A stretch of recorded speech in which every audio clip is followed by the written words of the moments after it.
El día de hoy nos toca ver el capítulo 2 de 1 Timoteo, ¿no? Capítulo 2. Ya está conformado por 15 versículos. Vamos a dividirlo en dos. Del verso 1 al 7 vamos a hablar sobre la oración pública y del verso 8 al 15 vamos a hablar sobre los hombres y las mujeres en la iglesia, ¿no? Ciertos principios o recomendaciones o mandamientos que va a dar Pablo, ¿no? Pero recordemos un poco el contexto en el que se está escribiendo esta carta. ¿Qué es lo que está sucediendo? Pablo está escribiendo a su hijo en la fe, a su hijo, a su verdadero hijo, ¿no? A su hijo espiritual, a su discípulo, a Timoteo, quien ya era otro pastor que estaba ejerciendo su pastorado en la iglesia de Éfeso, ¿no? Pero no le fue fácil porque de pronto había una problemática en Éfeso. ¿Cuál era la problemática? ¿Alguien se acuerda? ¿La problemática cuál era? De, Estaban Las predicando personas, una doctrina diferente con falsos profetas. correcto. De, que eh, Jesús no era suficiente para ellos.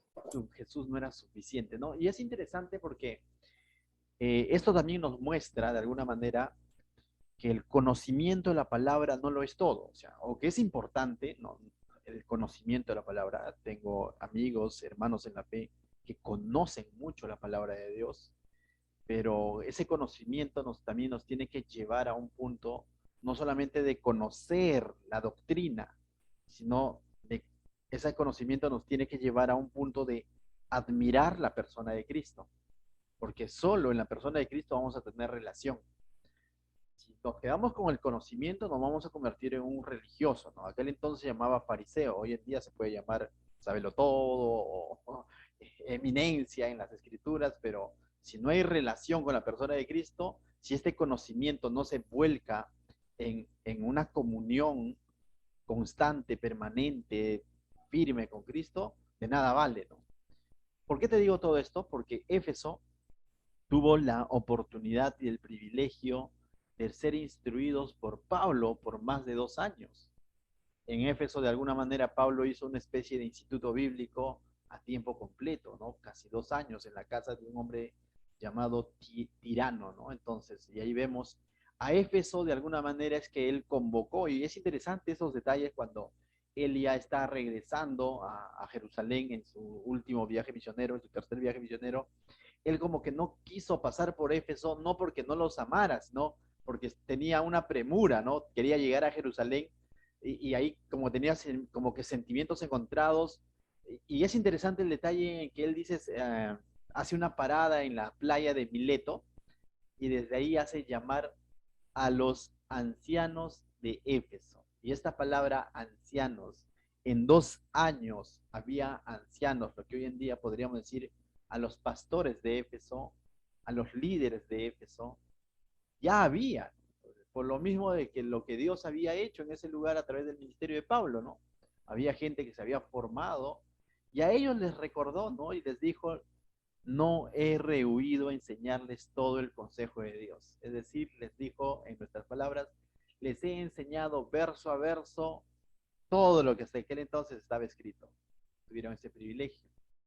Y les dijo, ¿no? Tengan cuidado porque van a llegar hombres, ¿no? Con otra doctrina, pero de ustedes mismos también se pueden distorsionar, ¿no? Amadores de sí mismo, y también, ¿no? Se puedan levantar falsos maestros. Y de alguna manera fue una advertencia, pero al mismo tiempo terminó siendo una profecía, por así decirlo, ¿no? Porque ahora han pasado años, Timoteo está ahí, Pablo ya no está, y está sucediendo lo que está sucediendo.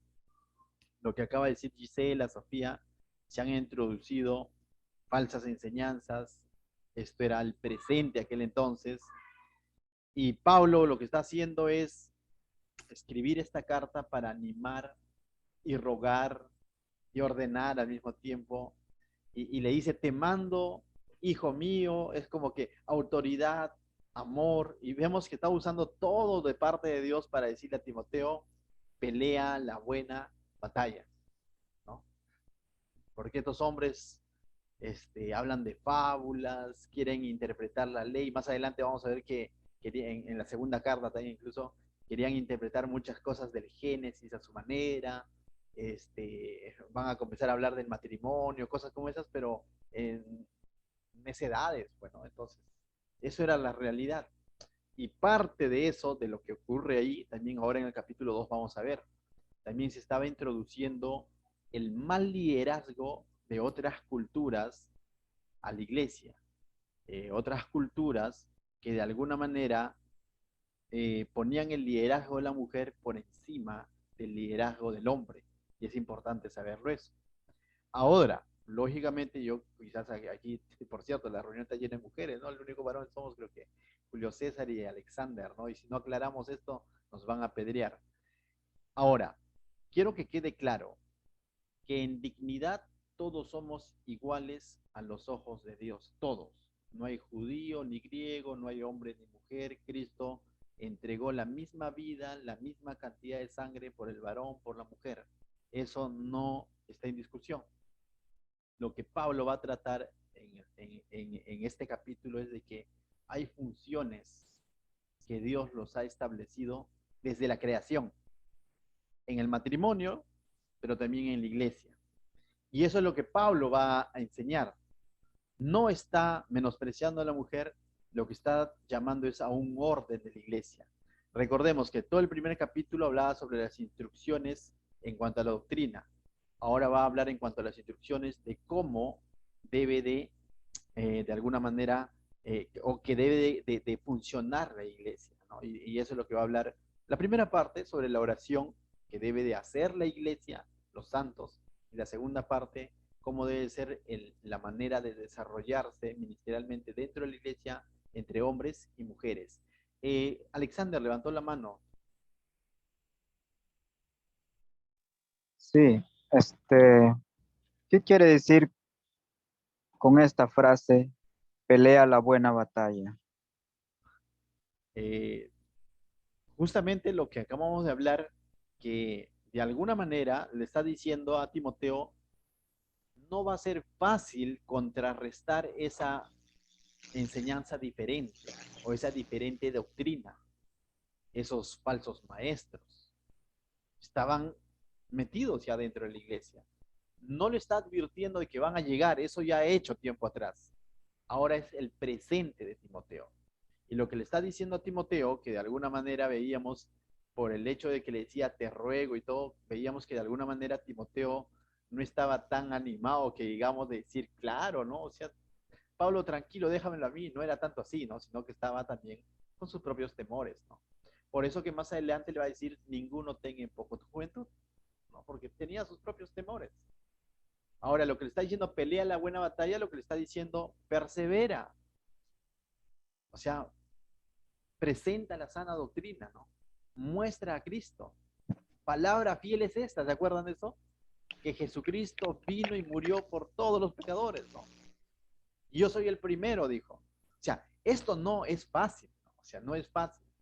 Para Timoteo no es fácil, ni para nosotros hoy en día es fácil, porque esto requiere de alguna manera perseverancia. Adelante, Patricia, levantaste la mano. Que el hermano decía que qué significa que pelees la buena batalla, ¿no? Y acá, o sea, en la Biblia dice específicamente, milites por ellas la buena milicia. Y, o sea, se refiere a como una guerra, y siempre en una guerra hay dos bandos, ¿no? Uno es el de las personas que están en la iglesia hablando de cualquier otro tema que no es centrarse en Jesús, en el Evangelio. Y por otro lado está Timoteo, ¿no? Y, o sea, le está diciendo de que él con la palabra, con el Evangelio, tiene que pelear, se podría decir contra ellos, pero no es una guerra física, ¿no? Sino una guerra espiritual. Gracias, Patricia. Sí, cierto, ¿no? Pablo está usando un lenguaje de militar, o sea, milita es la buena milicia, él está usando un lenguaje militar, ¿no? Para que el otro entienda de que no solo es una diferencia de criterios, de filosofía, sino que es una batalla en sí. Y cuando hay una batalla hay dos oponentes. Y en otras palabras le está diciendo, uno es de Dios y el otro es del diablo. Así decirlo, ¿no es cierto? O sea, Uno viene de Cristo y el otro está en contra de Cristo. Y estas dos no es que la van a pasar chévere, ¿no? Sino va a haber confrontación, ¿no? Y debemos entender eso. Y a veces nosotros queremos estar en paz con todos, ¿no? Pero recuerda, con las personas sí, la batalla no es contra sangre ni carne, pero debemos entender que muchas veces hay una batalla de ideología. Y cuando hablamos nosotros de ideología, definitivamente hablamos de una cosmovisión cristiana, ¿no? Nosotros estamos llamados a mostrar los principios de Dios, pero este mundo está plagado de muchas ideologías, filosofías, pensamientos en contra de Dios. Y de alguna manera la vida es una batalla en ese sentido, ¿no? Una batalla de qué es lo que tú vas a presentar, ¿no? El enemigo presenta pensamientos, ideas, formas de vida, formas de crianza, distintas y contrarias a la palabra de Dios. La pregunta es, ¿quién mostrará la cosmovisión, como se suele decir, o los pensamientos o los principios de Dios hoy en nuestros tiempos? ¿Lo harán de pronto los políticos? ¿Lo harán de pronto los Nobel de literatura? ¿Los Nobel de la paz? ¿O lo hará la iglesia? ¿Quién es llamada y capacitada para hacer esta función? Es la iglesia, porque vamos a la Biblia, dice que somos embajadores de Cristo, que hemos sido, como Pedro decía, ¿no? En su carta, que hemos sido sacados del reino de las tinieblas a la luz admirable, ¿no? Para anunciar las virtudes de aquel que nos llamó, ¿correcto? Sofía, levantaste la mano, adelante. Así, más, yo lo entendía como que enfrenta, algo así, ¿no? Como que Pablo le anima, enfrenta, y no te detengas. Y en el capítulo 1 de Timoteo, en el versículo 3, él le dice, como te ruego, ¿no? Para que mandes a que algunos no enseñen doctrina diferente. O sea, y eso creo que somos llamados todos, ¿no? Si en algún momento vemos que alguien está hablando algún disparate o alguna cosa que no tenga que ver con el Señor, o sea, ponerle el freno, ¿no? Y no ser permisivos. Y en este caso, Timoteo como pastor, Pablo le dice, oye, tú eres pastor prácticamente, tú tienes que afrontar, tú eres el que les tiene que decir, oye, hasta aquí nomás no puedes, y empezar a defender no su autoridad como pastor, sino a Cristo. No lo tienen que sacar de ese fundamento que tiene que ser para nuestra vida. Entonces, lo anima a que sea valiente, enfrente y mande a esas personas que se detengan, ¿no? Y que él tiene como prioridad cuidar la sana doctrina, que es poner a Jesucristo como la base principal de nuestra vida. Amén, Sofía. En simples palabras le dijo a pechuga. Así es, ¿no? Entonces, bien, ahora comenzamos entonces a leer el capítulo 2 del verso 1 al 7, donde se decía, va a hablar sobre la oración, ¿no? Dime, Julio César, adelante. Yo también pues, quiero hablar de... Pastor, sí, en lo que respecta cuando decían ellos que Cristo no era suficiente, se refería a que netamente ellos no tenían a Jesús como su Señor. Y que cuando aprendí esto sobre Jesús el Mesías, creo que ¿no? los judíos, los hebreos, pensaban que iban a salir de los sacerdotes, ¿no? de su linaje, en el sentido de la alta sociedad. Y se referirá a esta parte porque lo tenían en poco a Jesús y hablaban de otra cosa, menos de la doctrina que habla, ¿no? Acerca de toda la escritura que habla acerca de Jesús. ¿Se referirá a esto? De alguna manera También. sí, de alguna manera sí. Y con tu comentario me recuerdas un poco a lo que sucedió en Hechos capítulo 15, 14, 15 más o menos, no sé si recuerdan los que hemos estudiado Hechos. Ciertamente, este, Pablo estaba predicando a Jesucristo, ¿no? Salió de la iglesia de Antioquía, su iglesia, ¿no? De donde él sale y donde es llamado por el Espíritu Santo, se va a su primer viaje misionero a toda Galacia. Y cuando él retorna a Antioquía, dice, habían llegado algunos judíos. Y estos algunos judíos estaban diciendo que la gracia no es suficiente. Y con eso lo que están diciendo, que Cristo no es suficiente. es necesario circuncidarnos, es necesario guardar el sábado. Y es por eso que Pablo peleó la buena batalla en ese momento. De alguna manera, él defiende lo que Cristo le ha mandado, ¿no? Porque, por así decirlo, le ha encomendado predicar a lo que ha mencionado ahora en Timoteo. Palabra fiel es esta, que Cristo vino y murió por todos los pecadores, del cual yo soy el primero. Entonces, Pablo de alguna manera eso lo tenía claro. Y esta batalla, por así decirlo, de pensamientos, ¿no? De principios, llegó a la misma iglesia de Jerusalén, ¿se acuerdan? Dijeron, vamos a arreglar el asunto a Jerusalén. Y en Jerusalén estaban Jacobo, Pedro, toda la gente fuerte, ¿no? Pero cristianos, ¿no? Y vemos cómo es que ahí se expone todo esto, ¿no? Se da el primer concilio, por así decirlo, de la iglesia, ¿no? En Jerusalén, capítulo 15. Y ahí se determina algo por la intervención de Pedro y por la intervención de Jacobo, ¿no? Pedro también muestra su testimonio de cómo es que el Espíritu Santo, cómo es que la salvación vino a la casa de Cornelio, que estaba llena de gentiles, ¿no? Pero no siendo esto suficiente, Jacobo cita la escritura del Antiguo Testamento, ¿no? Cita a Joel, al profeta, y dice, ¿no?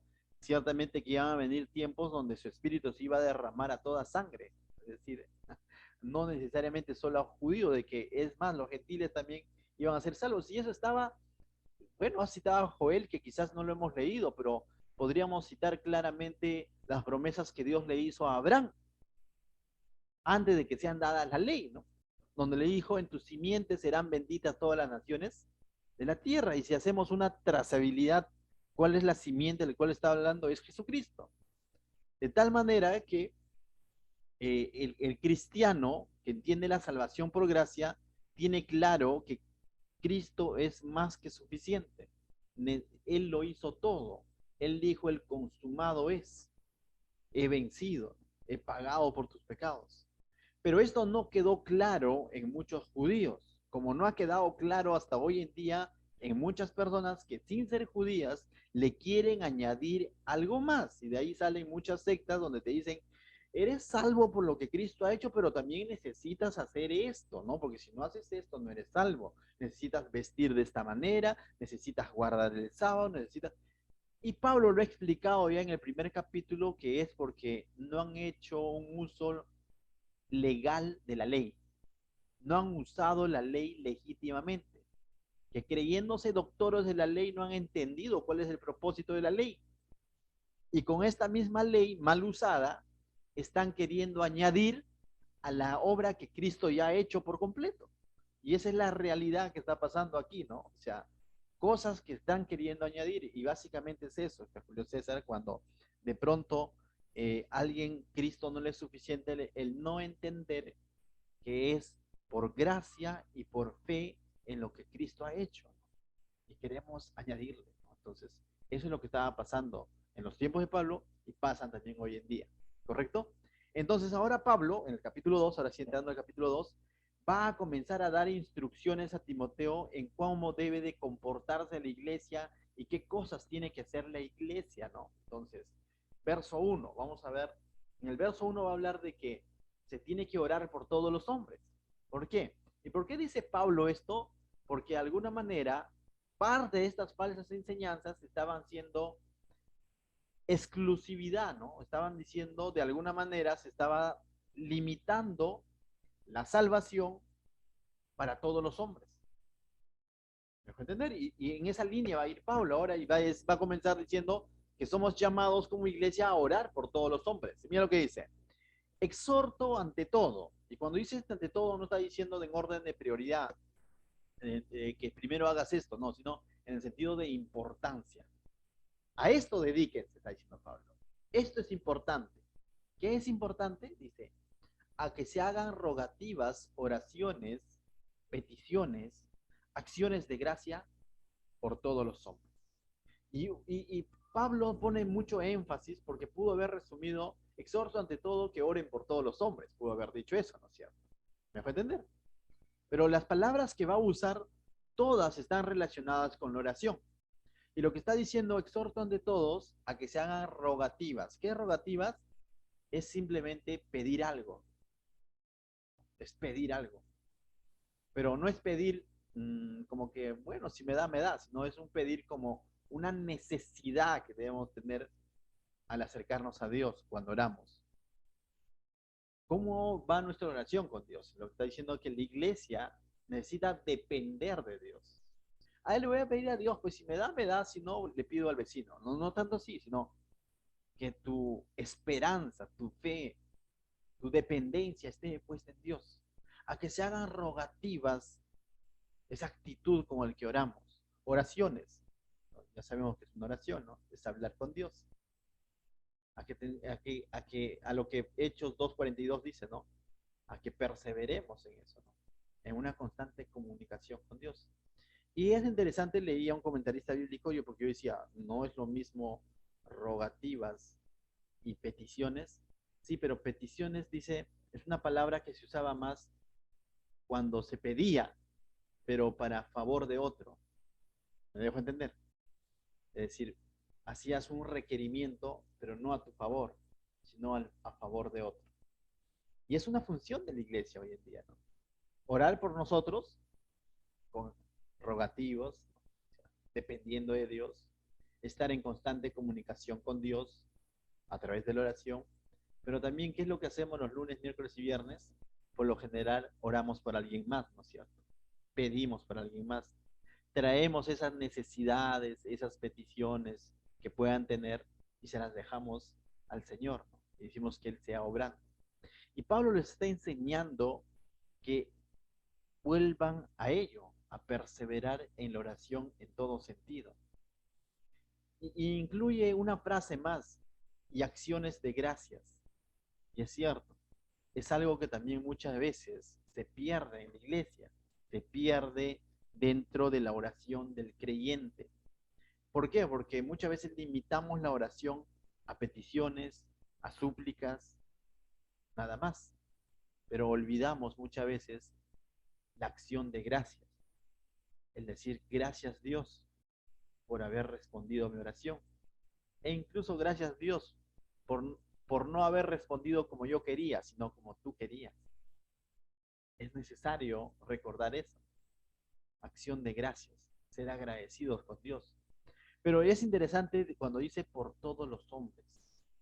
De tal manera que no están limitando la oración, ciertamente. Es una acción personal entre el creyente y Dios, sí, pero recuerda, en esta acción personal entre el creyente y Dios, no nos puede llevar a un punto egoísta, en el que decimos, no, ora a Dios, pues no, yo estoy orando a Dios, ¿cierto? Es una responsabilidad personal de que debemos de orar a Dios de manera personal, vale la redundancia, pero somos llamados también a orar por los demás. Sobre todo, creo yo, por aquellos que no saben qué es la oración, por aquellos que aún no tienen a Dios. Nosotros tenemos el privilegio ya de haber conocido a Dios y ante una necesidad acudir a Él. Pero tenemos seres queridos, tenemos personas, compañeros de trabajo, que no saben qué es la oración en sí. Muchos de ellos confunden la oración con un rezo, ¿no es cierto? O simplemente le rezan a cualquier otra cosa menos a Dios.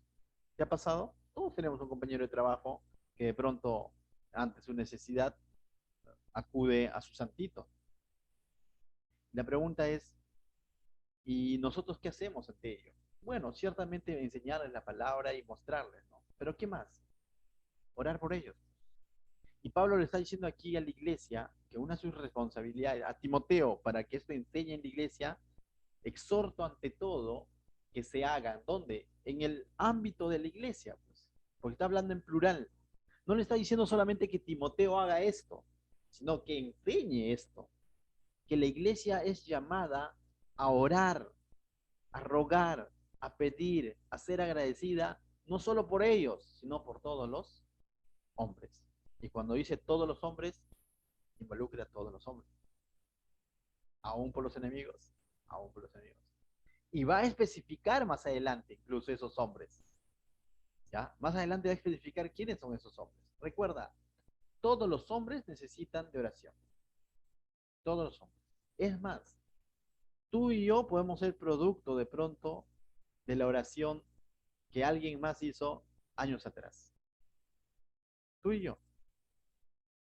Tú quizás en este momento puedes estar orando por un primo, por un familiar, para que conozca al Señor, ¿no? Y ciertamente Dios escucha tu oración. Y aunque es algo interesante, aunque esa acción va a ser personal y en su libre albedrío lo va a hacer, pero tú estás orando por esa persona, ¿no es cierto? Y en algún momento esa persona se va a convertir. Tú no sabes. Muchos de ustedes oran por los niños, por los JS Teens, ¿sí o no? Muchos de ustedes oran por los JS Kids, ¿sí o no? Oramos. Están aquí y oramos por los pequeños, para que Dios los cuide, sigan creciendo en la palabra, todo. ¿Te has preguntado de acá 20 años? Quizás no todos, pero a lo mejor uno de ellos esté pastoreando Jesús Salvador Huacho, Jesús Salvador Huaraz, qué sé yo, ¿no? Y de pronto el Señor diga, y tú te acuerdas y digas, yo oré por ese pequeño, yo oré por ese adolescente. Pues te pregunto, ¿alguien más oró por ti para que ahora conozcas a Dios? Y ahora que conoces a Dios, eres llamado a orar por alguien más que aún no entiende del todo qué es la oración. Somos llamados a rogar, a dar acción de gracias a Dios por la vida de esas personas, a pedir por ellos. Y todo esto va a ir en un punto más evangelístico. ¿Ah? Es bueno orar por las necesidades de nuestros familiares, sí, pero es bueno orar por la salvación de ellos. Esto no quita de que su salvación es personal, pero somos llamados a orar por ellos. Amén. Bien, y continúa, mira el verso 2, va a decir, por los reyes, por todos los que están en eminencia. Y lo pone así, ¿no? Y para que vivamos quieta y reposadamente en toda piedad y honestidad. Y cuando menciona reyes y todos los que están en eminencia, básicamente Pablo se está refiriendo a los gobernantes de aquel entonces. Y ahora, tú dices, orar por los gobernantes, ¿no? Y eso ya te está viniendo a la memoria tu gobernante, ¿sí o no? Y más de uno ya hizo una sonrisa, ¿quién es tu gobernante? Hoy, ¿no? 2022, ¿no es cierto? Y, y tú dices como que no da muchas ganas de orar, te podrías decir, ¿no? O sea, orar por él, ¿no? O sea, por tal, por tu alcalde o por el presidente, por los congresistas, y tú dices, uy, pero se acabo de ver el noticiero que se fueran agarrando, ¿no? Y la gente cómo habla de todos ellos, ¿no? Sí, pero solamente algo cortito. En los tiempos de Pablo, los reyes o la eminencia que de alguna manera gobernaban los pueblos donde se encontraban las iglesias, como Éfeso, era el César y sus gobernantes que tenían en diferentes provincias, en diferentes regiones. Y no necesariamente este César o el emperador o los gobernantes de las regiones eran chéveres con la iglesia, no, no, no, no. O sea, todo lo contrario, cuando en algún momento estudiemos historia de la iglesia, vamos a ver que desataban olas de persecución en contra de la iglesia. De tal manera que había una lucha constante. ¿Por qué? Porque la iglesia directamente decía que Jesús es su Señor. Y esto era una ofensa para el César, porque el César se autodenominaba Dios. Y así es como lo veía los pueblos, el César, el emperador. Y Pablo, o sea, no está teniendo reparos en decir, pues no, ¿cómo vas a orar por ellos? No está diciendo que le oren al César, no está diciendo que le oren a los reyes, no, que oren por ellos. ¿Me dejo entender? Tampoco le está diciendo busquen favores especiales de parte del gobierno, sean pateros. No, no, no, no. Lo que está diciendo es oren a Dios incluso por ellos. ¿Me dejo entender? De tal manera que como iglesia hoy, aplicándolo a nuestra iglesia, al creyente, somos llamados a orar por nuestras autoridades. Pero también debemos de ser sinceros, muchas veces la iglesia, el creyente, tú y yo, nos dejamos contagiar. Y aunque puede ser cierto, ¿no?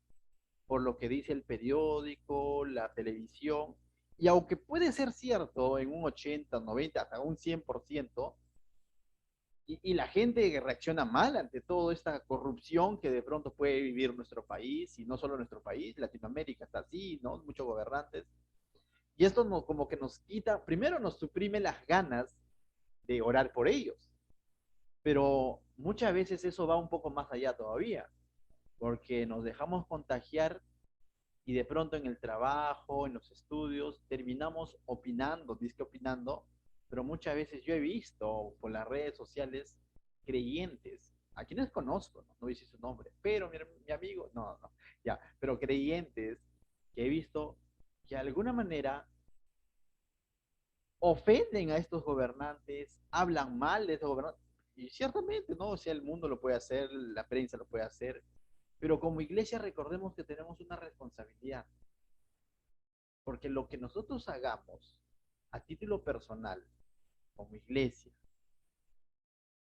recordemos lo que dijimos a un inicio, ¿no? Somos embajadores de Cristo. No podemos caer en el juego de pronto de hablar mal, de insultar. Y aunque uno podría decir, no, pero se lo tienen bien ganado, ¿no? Y puede decir muchas cosas. Pero ¿sabes lo que sí la Biblia te manda a través de Pablo? Ante todo, es orar por esas personas. Somos llamados a orar. Y no tanto para que de pronto se vuelvan inteligentes, aunque podemos orar, ¿no? Por sabiduría y todo lo demás, pero cuando vamos a ir avanzando nos vamos a dar cuenta que debemos orar incluso por la vida de esas personas, porque finalmente son seres humanos como tú y como yo, con errores y defectos, y ellos también necesitan ver la gracia de Dios en su vida. Debemos llegar a ese punto de verlos así, como cristianos. No te estoy diciendo que te vuelvas partidario, ese es otro extremo, ¿no? Y que pretendas llegar a la política y cambiarlos, eso no. Pero tampoco te pongas al otro lado, de donde mucha gente está parado, donde insultan y insultan a estas personas y todo lo demás. No, como iglesia somos llamados a simplemente orar por ellos. Somos llamados. Entonces, chicos, a orar por nuestras autoridades. Así tú no hayas votado por él o por ellos. Ora, son tus autoridades. Es lo que Dios ha permitido que hoy en día estén ahí. Y que si la iglesia no ora, pregunto yo, ¿quién va a orar? Si la iglesia no ora por esas personas, ¿quién va a orar? La respuesta la tenemos todos, ¿no? Es la iglesia la que tiene que orar. No van a orar los ángeles, somos nosotros. Verso 2 dice, por los reyes y todos los que están en eminencia para que vivamos quieta y reposadamente en toda piedad y honestidad, ¿no? Entonces, es interesante porque ciertamente ellos pasaban conflictos, persecuciones, hostigamiento de parte de los gobernantes. Y lo que Pablo está diciendo, oren por ellos para que ellos conozcan también de Dios. ¿Me dejo entender? Y así, de alguna manera, no tanto para que cese la persecución, sino para que estos conozcan de Dios. Y así vivamos quieta y reposadamente en toda piedad. ¿Y qué es toda piedad? En toda devoción, en toda vida dependiente de Dios y con toda honestidad. Amén. ¿Por qué? Porque el otro camino, ¿sabes qué era? En el cual cayó la iglesia más adelante, era formar alianza con ellos. Y definitivamente en ningún momento vamos a encontrar ninguna carta pastoral ni universal donde pronto se le dice a la iglesia, asóciate con el gobierno. No. La manera de salir de este hostigamiento o de alguna manera sobrellevar este hostigamiento que venía de parte del gobierno era orando por ellos, no haciendo alianza con ellos. Pero años más adelante, años 300 más o menos, la iglesia va a hacer alianza con el gobierno. Y ya historia conocida, ¿no? Se va a formar el catolicismo, donde la iglesia cristiana va a llegar a ser la religión oficial de Roma. Tampoco eso era de pronto la voluntad de Dios, sino se fueron a otro extremo, más facilista. La función de la iglesia es orar por los gobernantes. Esa es tu función. Voy a ser político para cambiar. No. ora por ellos. Eso sí es bíblico. Lo otro, bueno, ya cada uno, ¿no? Como cristiano. Pero lo bíblico es que oremos por ellos. Amén. Continuamos. Verso 3, mira esto. ¿Cuál es el propósito de orar por estos hombres? Mira. Porque esto es bueno y agradable delante de Dios nuestro Salvador. Lo que acabamos de hablar, chicos, eso es bueno y eso agrada a Dios. No dice que de pronto va a ser de agrado para los gobernantes, no. Ni enterado quizás de que has orado por él o por ellos. Esto es bueno y agradable delante de Dios.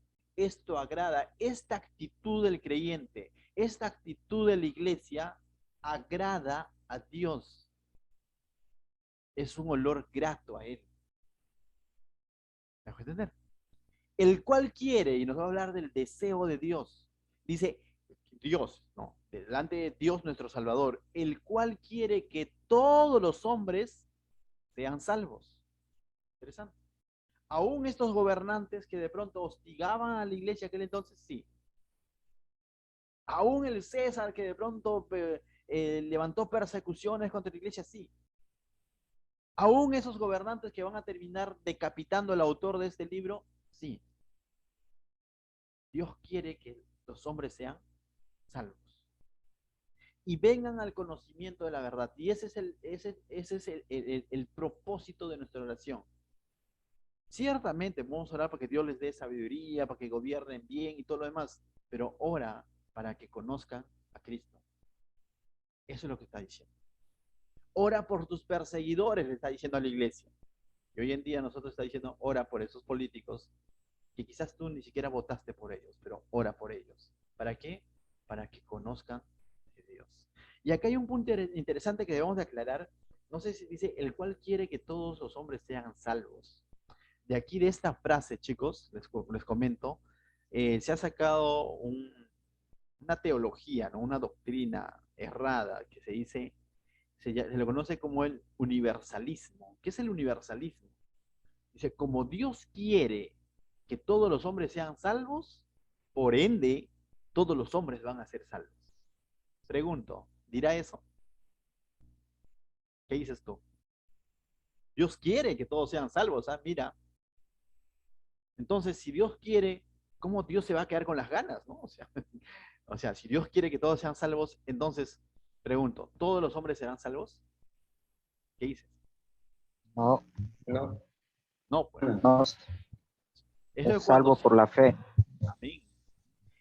Lógicamente, Dios, lo que debemos entender es de que Dios ha provisto de su Hijo para todos, que el ofrecimiento, el de tal manera amó Dios al mundo, se ha manifestado a la humanidad, cierto, pero eso no significa que todos van a ser salvos, porque Juan 3:16 completo dice, para que todo aquel que cree en Él, y esto lo vuelve ya exclusivo.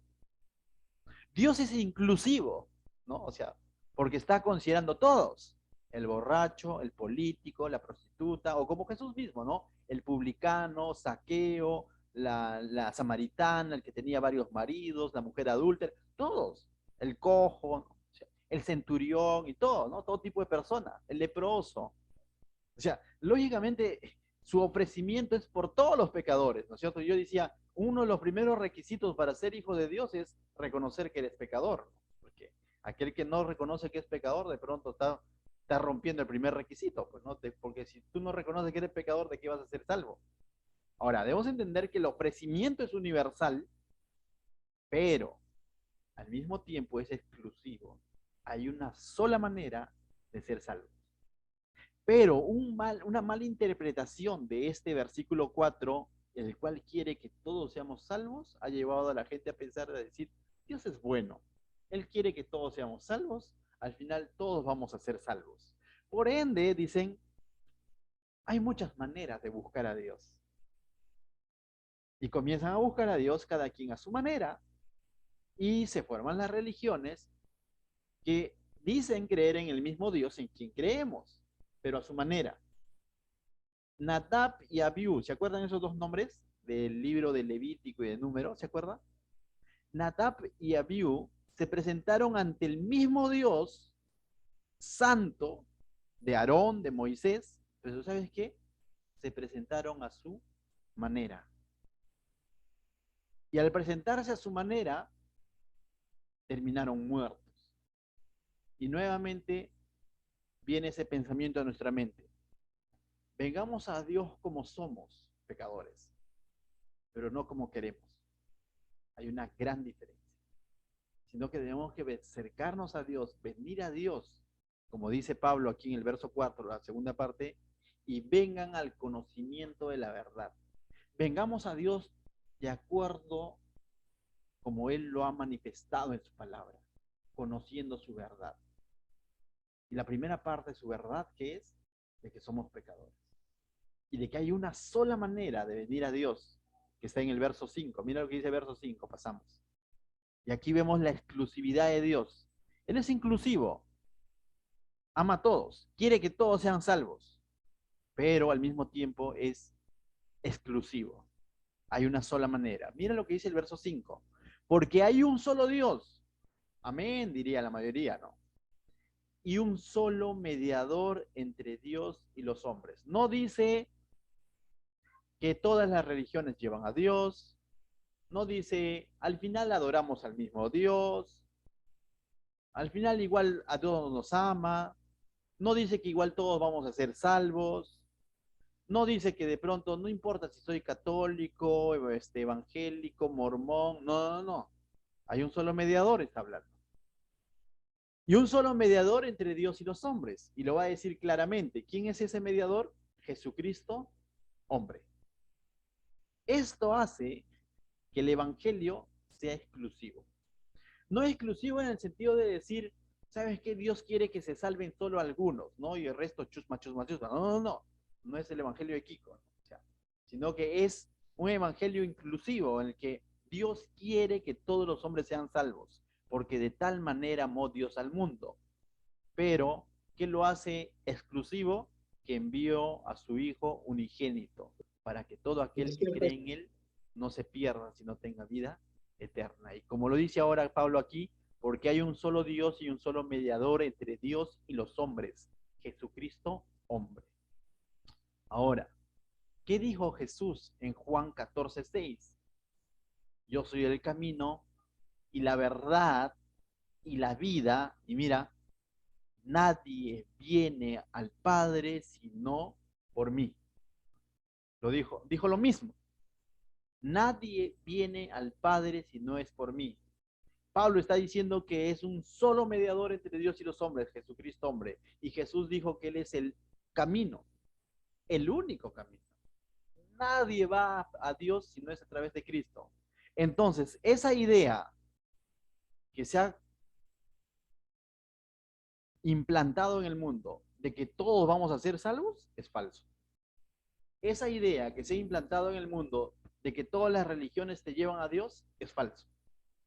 Dios es inclusivo, quiere que todos sean salvos, pero es exclusivo. Es a través de Cristo. Esa es la invitación.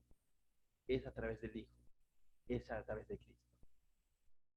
Mientras que el mundo todavía sigue viviendo, como decía el libro El Proverbista, ¿no?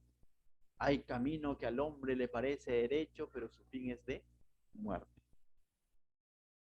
El mundo quiere agradar a Dios a su manera, y ahí nacen las sectas, las religiones. Tengamos cuidado.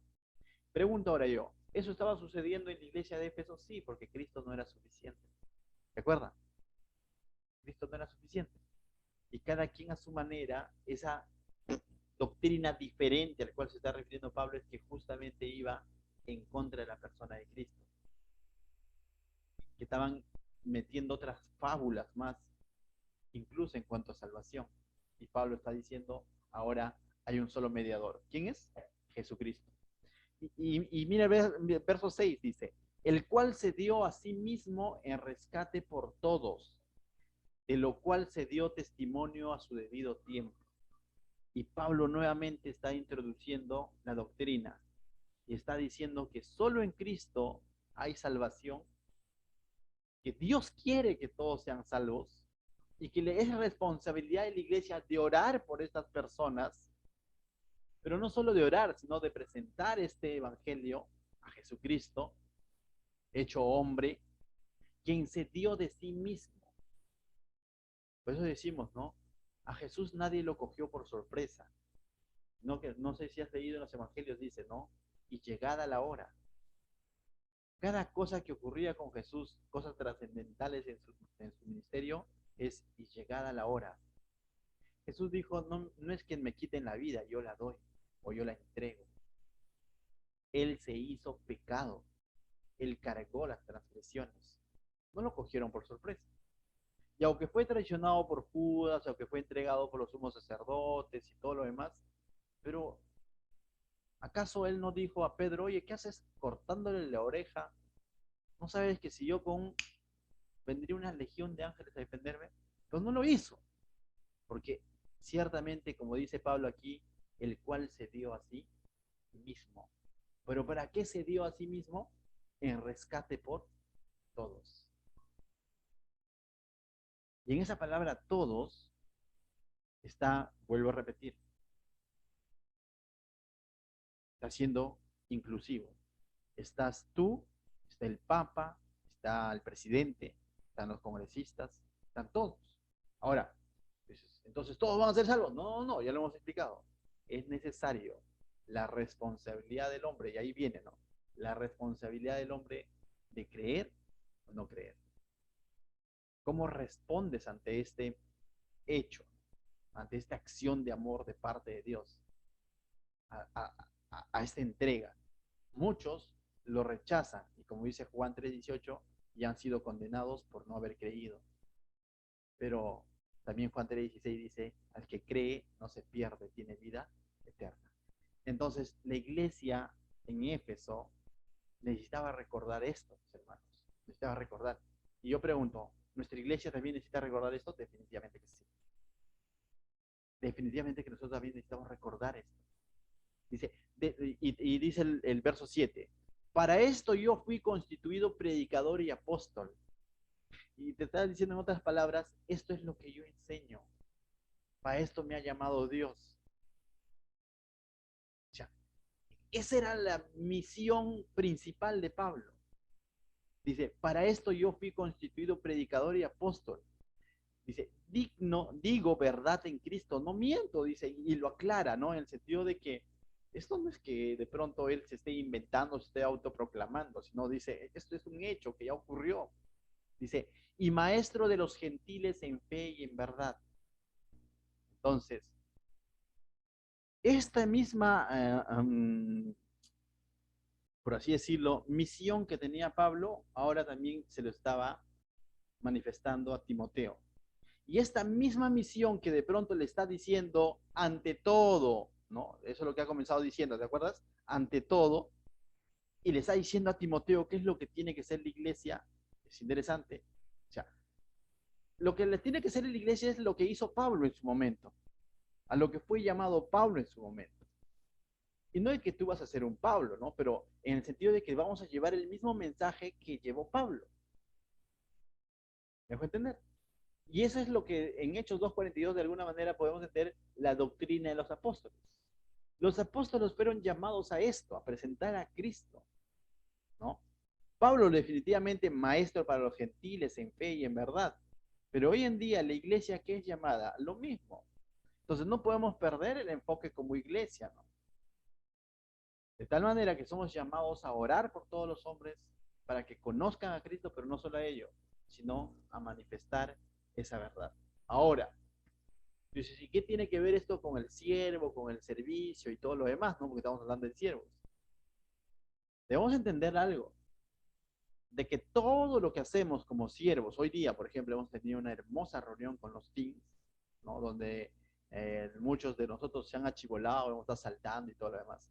Pero el objetivo final, aparte de haber cantado, ha hecho competencia con ellos, haber hecho carita pintada o manito pintada, todo lo demás, ¿cuál fue el objetivo final? El mensaje que se compartió con los niños, que Cristo es la roca y que no puedes edificar en otro fundamento que no sea Cristo, que no basta con ser un buen adolescente, un buen hijo, sino que necesitas depender de Cristo. No es el mismo mensaje que se ha hecho hoy. De tal manera que cada vez que nos sumamos a una misión, a un festival, a una reunión, sea de iglesia, de niños, de kids, teens, de adultos, les comento, de este domingo al siguiente domingo vamos a volver a ir a la 41, ¿no? Pero siempre tiene que estar ligado a llevar este mensaje. De lo contrario, ¿saben qué, chicos? Somos un club. De lo contrario, somos una ONG. Y a eso no nos ha llamado Dios. Para nada. Como iglesia nos ha llamado ¿a qué? A manifestar su mensaje. Solo en Cristo hay salvación. Esto es lo esencial que necesitaba entender la iglesia. Todo lo demás, como diríamos, es relleno. Eso es el mensaje central de todo siervo. Cuando tú de pronto ayudas a servir la chicha, hazlo pensando que en medio de todo eso, cuando tú ayudes a inflar los globos, hazlo pensando que en medio de todo eso, el objetivo final es de que las personas que vengan escuchen de Cristo. Ese es el objetivo final. Quizás no te toque a ti compartir el evangelio, compartir la palabra, pero todos estamos creando un mismo,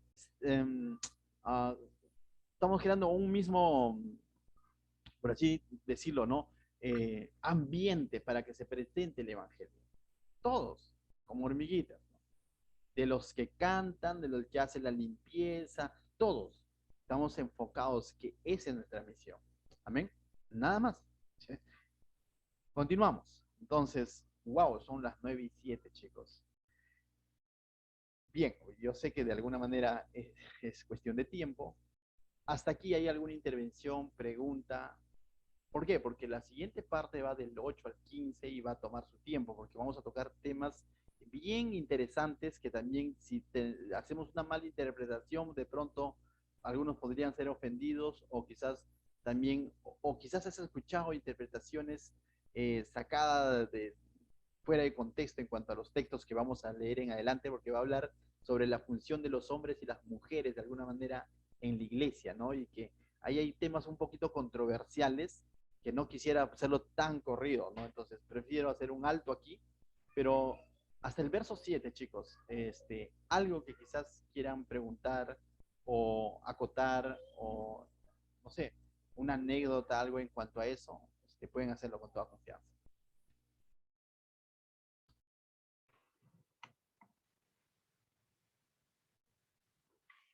¿Puedo? Claro, adelante, adelante.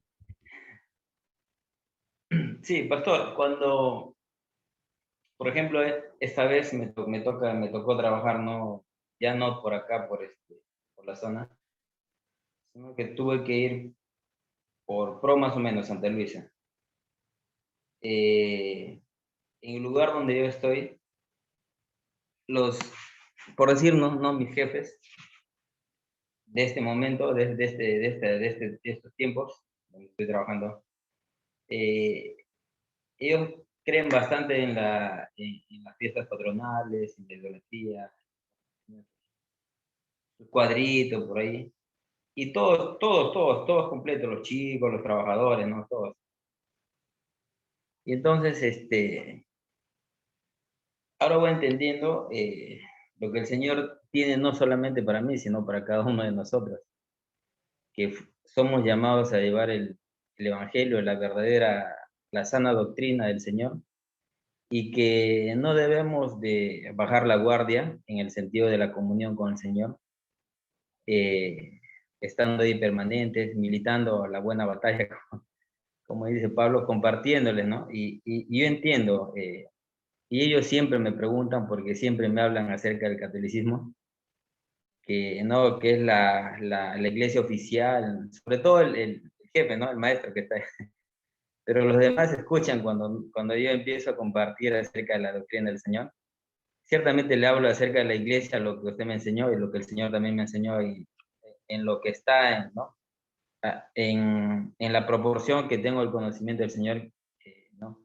Pero no mi conocimiento, yo sé que el Señor me dio esto, pero presento definitivamente en medio de esa conversación, les meto al Señor Jesús, les hablo acerca de Jesús, y como que ellos, ¿no? todo lo que supuestamente ellos han aprendido acerca de la doctrina, ¿no? De lo que les han enseñado en la Iglesia Católica. Yo les digo, y me comparo, yo también de alguna manera, le digo, pensaba de esa misma manera que tú estás pensando, pero entonces les hablo lo que he aprendido, entonces como que se quedan, ¿no?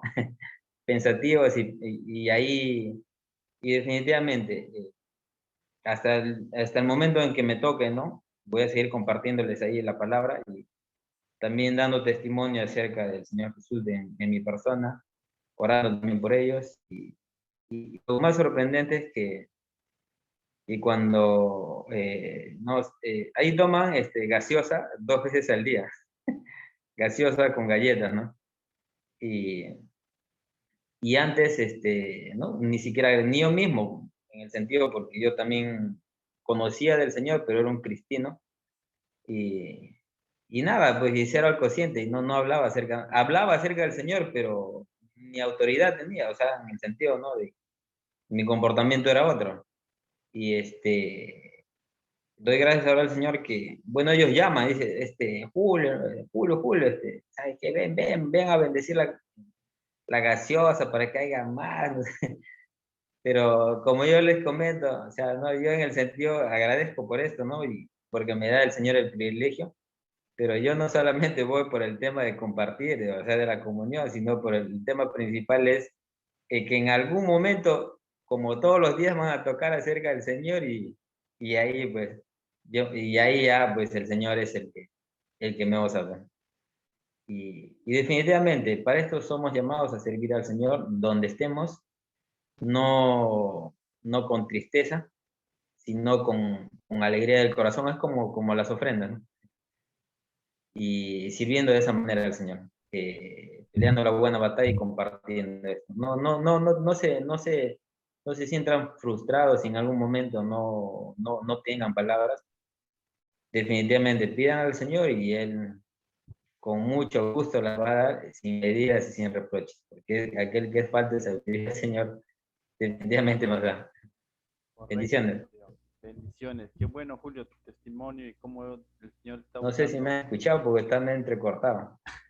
Qué, qué bueno que el Señor te esté usando de esa manera, Julio, en el trabajo, siempre buscando las oportunidades. Y es cierto, ¿no? De lo que acaba de decir Julio, quizás te van a llamar con otra motivación, pero no desaproveches. Presenta a Cristo, ¿no? Quizás alguien te pueda llamar porque tiene un problema económico, pidiendo consejo. Quizás alguien te pueda llamar porque tiene un problema de salud, pidiendo oración por la salud. Pero ¿sabes qué? Ora por su salud, ora por su economía, pero en medio de esa oración o en medio de ese consejo, presente el Evangelio. Porque lo otro simplemente va a pasar su necesidad económica o simplemente va a sanar, ¿pero de qué vale? Si su corazón sigue alejado de Dios. Vemos en la historia de los leprosos, ¿no? Con Jesús, ¿se acuerdan? De los leprosos. De pronto, uno de ellos volvió a Jesús y fue salvo. Y eso es lo más importante. No solamente que de pronto nos haga el milagro momentáneo, sino ese milagro que es eterno, ¿no? Y hagamos eso, ¿no? Cada vez que veamos una oportunidad, a lo mejor es la oportunidad que Dios está poniendo para que tú le prediques el evangelio a esa persona. Nosotros a tiempo atrás perdimos uno de nuestros alumnos, jovencito, 18, 20 años quizás, ¿no? En un accidente. Y una de las cosas que nos trajo tranquilidad, tanto a Sofía como a mi persona, fue de que en su momento Sofía, sobre todo, que era más, ella es más evangelista, ¿no? Entonces, le presentamos a Cristo. Y quizás en ese momento se resistía como todo jovencito, ¿no? Pero luego cuando nos enteramos que había perdido la vida en un accidente, dijimos, nuestra oración fue, Señor, nuestra esperanza es de que esa palabra que fue sembrada en su corazón en sus últimos minutos de agonía, Él lo haya considerado, ¿no? No sabemos en realidad, ¿no?, qué es lo que ha sucedido, pero sufrió un accidente. Y a veces nosotros va a quedar el pesar, ¿no? Cuando de pronto dijimos, ¿por qué no le compartí a tal persona? Entonces, cada vez que tú escuches una necesidad de alguien, aprovecha para compartir el Evangelio. No dejes eso. Esa es nuestra principal función. Todo lo demás, ayudar a las personas, orar por necesidades, todo, sí, pero sobre todo es presentar la persona de Cristo a las personas. Amén. Bien. ¿Alguien más quizás que quiere dar una acotación antes de orar para terminar este tiempo? Vamos a orar entonces, ¿sí? Vamos a orar ahí en nuestros lugares. Padre, te damos gracias, Señor, esta noche por tu tiempo precioso, Señor. Por tu palabra, Señor, que nuevamente nos recuerda cuál es nuestra función, Señor, como iglesia, Señor. Es, oh, primero, Señor, orar por todos, Señor, sin hacer distinción de personas, Señor. Aún por las autoridades, Señor, aún por aquellas personas que quizás jefes o compañeros de trabajo que en algún momento quizás, Señor, no tuvieron un trato favorable hacia nuestra persona, Señor. Pero tú nos llamas a orar por todos los hombres, Señor. Y también nos llamas a presentar a Jesucristo como el único mediador, como el único en quien podemos ser salvos, Señor. Ayúdanos a recordar esto, Señor, a donde vayamos. Eso es nuestro principal servicio, Señor. Presentar, Señor. Dar testimonio, Señor, de ti. Y llevar a Cristo a las personas, Señor. Y orar por estas personas para que conozcan de Cristo, Señor. Ese es el principal llamado que tenemos. Así como lo hiciste con Pablo, Señor, hazlo ahora con nosotros, Señor. Ayúdanos a presentar esta verdad, Señor. En el nombre de Jesús, bendice a cada uno de mis hermanos que ha escuchado tu palabra, Señor, y que esto refresque en nosotros, Señor, a qué nos has llamado, Señor. En el nombre de Jesús, la gloria, la honra sean para ti, mi Dios. Amén.